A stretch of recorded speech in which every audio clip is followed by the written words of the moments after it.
So, war has once again broken out in the Middle East, and it's sending some serious shockwaves through the global markets.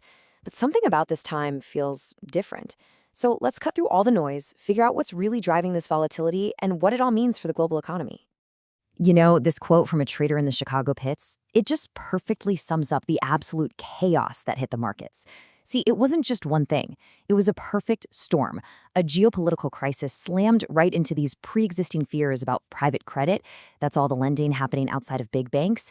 And then a surprise drop in employment on top of it all. It was just a cascade of shocks hitting all at once. Okay, so to really get a grip on this, we're going to break it down into 5 key parts. First, we'll look at the initial spark that set everything off. Then we'll dive into the critical oil choke point. After that, we'll compare this reaction to past events, identify the market's clear winners and losers, and finally look at the one single factor that could decide everything: duration. All right, let's dive right into part 1. What was the event that actually lit the fuse on this whole global market reaction? It all kicked off on February 28th. U.S. and Israeli forces launched a joint offensive against Iran, and man, things escalated fast. Within the very first day, Iran's supreme leader was killed in the strikes. Iran's response was immediate. They hit back, launching missile and drone attacks across the entire region. It just went from 0 to 100, seemingly overnight. And this right here is such a crucial point. As one analyst put it, in these moments of pure stress, the market stops pretending it's a stock-picking game. It becomes what it really is, a global macro machine. That means it doesn't matter how good your company's earnings are. Suddenly, everything is getting dragged around by these huge forces, like energy prices and just raw global fear. Everything moves together. And you know what the biggest macro force is in this crisis? It's oil. Let's dig into how this regional conflict went global in a heartbeat. The reason why is actually pretty simple, and it all comes down to this number. A staggering 20 to 30% of the entire world's oil and liquefied natural gas flows through one tiny little bottleneck, the Strait of Hormuz. When you threaten that artery, the whole global economy feels the pain. And wow, this chart just says it all, doesn't it? This is WTI crude oil. Look at that nearly vertical line on the far right. The price just exploded from around $70 to nearly $95 a barrel in a single week. That's the biggest, fastest surge we have on record, as traders instantly priced in the risk of that choke point getting shut down. So yeah, a huge reaction. But the real question is, how does this stack up against what we've seen before? And more importantly, what makes this time so fundamentally different? Well, this slide really gets to the heart of it. Historically, the playbook was pretty straightforward. Markets would dip on the uncertainty and then quickly recover once the conflict actually started. But this time, it's a whole new ballgame. The deep-seated fear isn't about the war hurting economic growth. It's about a nasty, stubborn, energy-fueled inflation shock. And believe me, that changes absolutely everything. And you can see that old playbook right here in the data. Just look at this.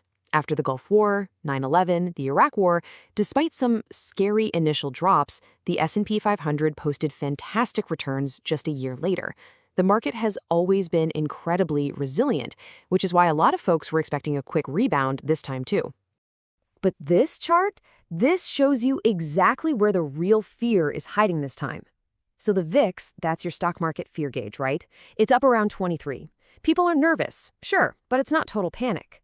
But then you look at the OVX, the Oil Volatility Index. At 83, it's in what one trader called a screaming combat mode.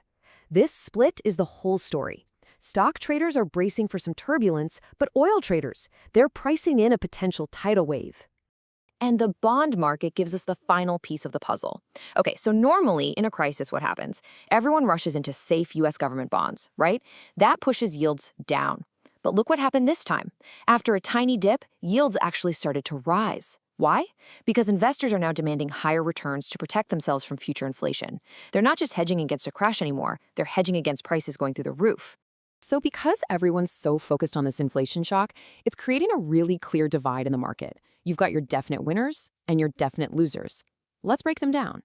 The way capital has been moving around has been swift and honestly pretty brutal. The winners are about what you'd expect: defense and aerospace stocks, energy producers, and the good old US dollar.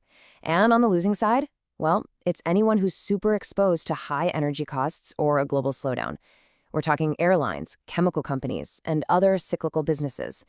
Financials also took a hit, partly because of those jitters we mentioned in the private credit market. And look, this isn't just theory. This number says it all, plus 14%. That's the year-to-date gain for a major aerospace and defense ETF. It shows you exactly where the money is going. Investors are placing some very, very clear bets. Okay, so what's next? Where do we go from here? Well, if you talk to any analyst or investor right now, they'll all tell you the same thing. There is one single variable that's going to decide everything. And that variable is duration. How long does this thing last? Right now, the entire market is basically running on two different scenarios. You have the base case, which is a relatively short conflict, wrapped up in less than 6 weeks. And then you have the tail risk, the nightmare scenario, a prolonged war that drags on for more than 3 months. And this table just lays out how wildly different the outcomes are. In that base case, oil prices actually settle back down and the stock market recovers pretty nicely. But in that tail risk scenario, my goodness, oil doesn't just go up, it surges past $130 a barrel. A shock like that for a long period of time could easily tip us into a global recession and just hammer equities, maybe by 20% or more. The gap between these two futures is just staggering. For now, it feels like the stock market is betting on that short war. But the oil market, it's telling a very, very different story. And that disconnect is where all the tension is right now.